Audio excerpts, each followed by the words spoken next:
তোমার জন্য একটা প্রেজেন্ট।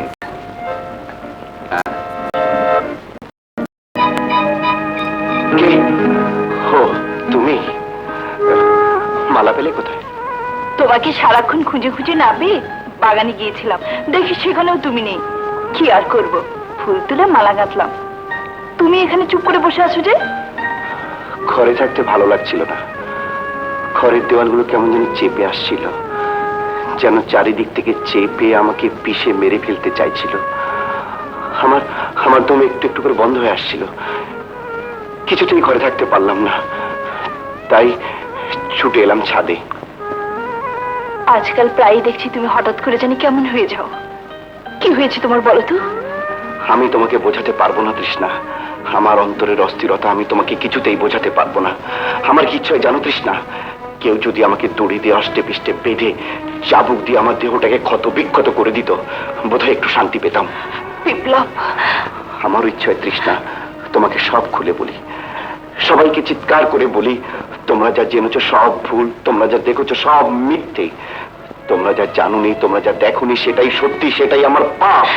বিপ্লব, যদি বলি আমি বিপ্লব নই, আমি অন্য কেউ, যদি বলি আমি বিলেত ফেরত নই, আমি একজন ম্যাট্রিক পাস, আমি উপর তলার কেউ নই, আমি নিচে তলার বস্তির ছেলে। এ কি বলছো তুমি? এত সব উদ্ভট কথা তোমার মনে জেগেছে ওই বস্তির মাঝে লোকদের দেখে। জানো ওরা বড্ড লোক। না না, আমি পারবো না, কিছুতেই পারবো না।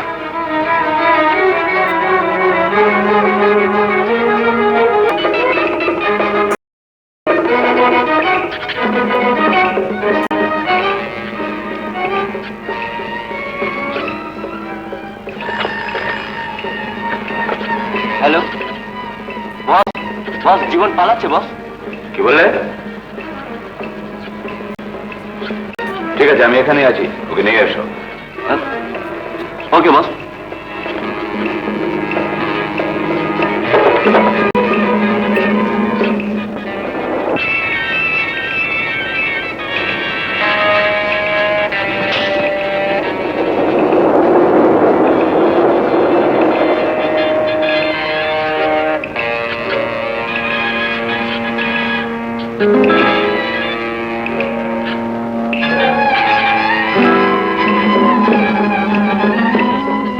মা, মা, মা,